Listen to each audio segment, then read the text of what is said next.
Hey everybody and welcome to Chairman of the Board. Today I'm talking about Kashgar, Merchants of the Silk Road. Now this is a 2013 release board game by Grail Games, plays 2 to 4 players. The box says it takes an hour to play, but in my personal experience it takes a lot less than that, more around the half an hour mark.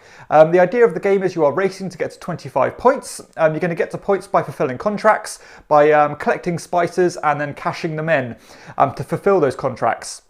The game has a pretty cool and unique mechanism where you are collecting cards into 3 different columns called caravans. And in each of your turns, you are going to activate one of the cards in the front of any of those caravans, and then you're going to remove that card and put it to the back of the caravan. And you can use them in any order whatsoever. And those cards, as I said, are going to give you lots of different powers and abilities, such as collecting a certain type of herb or gold, or letting you fulfill contracts, and certain cards let you add more cards to your hand, and there's going to be a discard pile, and some cards let you go through the discard pile and stuff like that. So as I said, it's that race element is really there when you're trying to get to those 25 points, and it's all about how to kind of get your engine rolling and how to most efficiently play things in a certain order to get those contracts done. There's not many games where you are building several different engines at the same time, or 7 different decks at the same time, but this one does that really well. I mean, especially considering this is, as I said, a half an hour game. I think this game has a lot going on in it and a lot to think about in a game of that timestamp, which is a really nice kind of weight to it, because mechanically this game is ultra simple. Just activate one of those cards and do what it says on there, and ultimately they're all very simple to use. You start with a basic kind of basic caravans of 2 cards each. And some will let you kind of, I said, go through a pile of cards, and you draw 2 and you pick one and add it to your caravan, and the other one goes in the discard pile. You can alternatively choose to flip that card or patriarch card over to a matriarch, which lets you go through the discard pile, which can kind of give you a bit more autonomy on what cards you specifically want, because obviously if you're top decking every time, you are somewhat subjective to the luck of the draw. But considering this is such a quick game, I think the decisions is very good, because it doesn't overwhelm you with so much decisions that it will bog the game down and kind of drag this on. It gives you just enough to play with, enough kind of decisions to tinker your caravans how you like. You can maybe go for a more long, lavish caravan and just try to get loads of abilities, or you can have nice and short, succinct caravans and just cut all the fat out of your decks and just get a nice, simple engine running. And so on. So there's kind of different approaches you can take to the game. Some cards let you have additional caravans. You've got like special cards, which are particularly powerful. Some of the cards have like parting actions. So not only does it have like a basic action, but you can take the kind of red action on those cards, which will discard or get rid of that card from your hand for good, but will give you a lot more powerful returns. So again, lots to think about in a quick, simple card game. And I think it's really nice. As I said, I often preach about on the show, like, I like games that are unique, something that's not like anything else. And Kashgar, I really can't think of anything much like it at all, to be honest. Obviously, you've got your deck building games, you've got your kind of racing style games, but this one kind of takes those 2 kind of ideas and just melds them together in a way that's not really been done before. This game does somewhat remind me of games like Splendor, or the First Century game, Spice Road.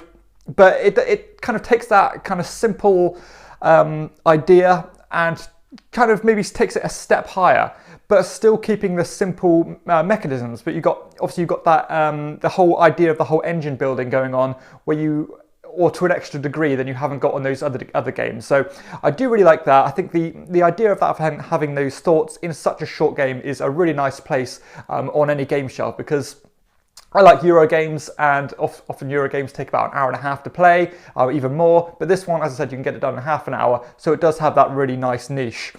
I love the different approaches you can take, as I said, having the short runs, having the long runs, just knowing which order to activate things in, because you can say, I'm going to activate this card, then this card, and then that'll be ready for this card, and then I can cash it in with this card, and so on.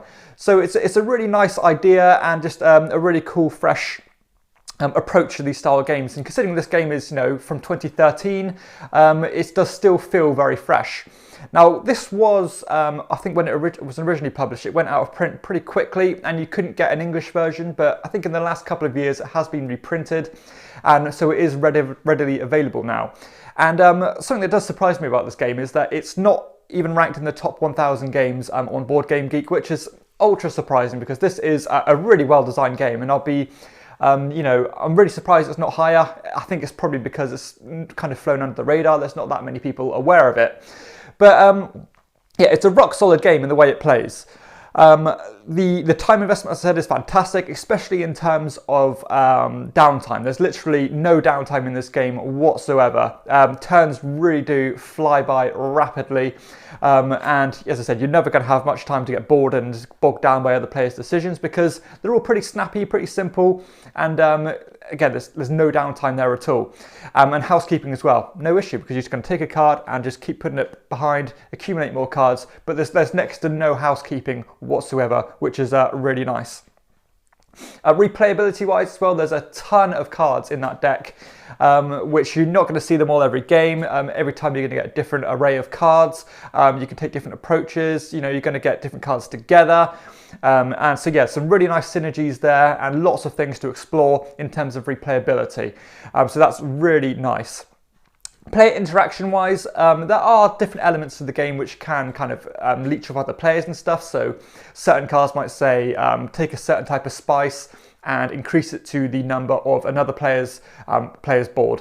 So that's quite nice, and there's no kind of interaction that way, or mean interaction. But there is a kind of a module that comes with the game to really increase the player interaction and the kind of cutthroatness and the take that element to the game, which you can choose to include or not. Personally, I leave that out because I like my kind of Euro feeling games to be relatively conflict free. But if you want that element to it, you can kind of cater the game to how you like and just add that in to your heart's content. So that's really nice as well. You've got that bit of that bit of flexibility if you want it, or depending on the players you're playing with. Aesthetically, it's very plain. I mean, the artwork's perfectly nice, but it's what you'd expect from a game like this. It's very generic in theme, and they're just these general merchants and traders and dealers and stuff like that, and they're all these kind of general or generic men, as you'd probably expect. Component quality is absolutely up to scratch. Card quality is very decent. The tracks that hold all your resources and stuff are really well done. They're nice and clear, nice big size, and all the different kind of wooden blocks that slide up and down the tracks are really nice as well. They're nice custom shapes. They're not just generic little cubes, which is just a nice extra touch. And theme-wise as well, although it makes sense, you're using all these different guys to get your resources and stuff, it's pretty abstract in all kind of, it's not thematic, there's no flavor text or anything like that, but there doesn't need to be. It's all about getting that engine going and all about, the mechanisms themselves and just trying to fulfill those contracts. But yeah, overall, this game is really nice. I'm so impressed by it. I remember watching a review on this by Rado years and years ago, and it really piqued my interest, but I couldn't get hold of a copy. But again, I found that there was a reprint of it, and I just snapped it up because I was worried about it going out of print, and I'm so glad I did. It's going to stay on my shelf for sure because it's, as I said, it fits a really nice niche of being a quick game with enough decisions going on, but not too much going on. It's pretty light, but again, not just mindless. Doing things, going through the motions, because again, you can really get those engines going how you like. And the race element is there as well. I mean, if you don't like racing games or games like Splendor, games like Century, then maybe this isn't for you. But in the same vein, if you want that just an element more to those games, because maybe you've played them out and they're a bit, I don't know, you kind of rinse and repeat with them, this one is definitely something else to check out because it's a step above.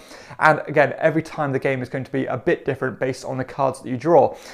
So yeah, I'm really impressed by this game. I said it's criminally underrated in terms of its ranking. I mean, I could only wish that this does blow up a bit more and word of mouth starts to spread and maybe people start to pick this up because it is a rock solid game and it definitely deserves to be talked about. ultimately, yeah, I couldn't recommend this one to or much more than I am, because it's really well put together, a rock solid game, and for a half an hour game, there's pretty much not much on the market quite up to you know, this level of thinkiness, which is really nice. So definitely check this one out. It gets a very good rating from me. Which is, I give it a 7.8 out of 10, so just missing that mark of excellence, but you know, who knows, with more plays it could creep up to that next bracket. So yeah, definitely check this one out if it appeals to you. Very unique. That's Kashgar, Merchants of the Silk Road. Go check it out. If you have enjoyed this review, please hit like and subscribe to my channel, and check out my other videos too. You can additionally support me on Patreon or follow me on Instagram. I'll leave the links below. For everyone else, I'll see you next time on Chairman of the Board.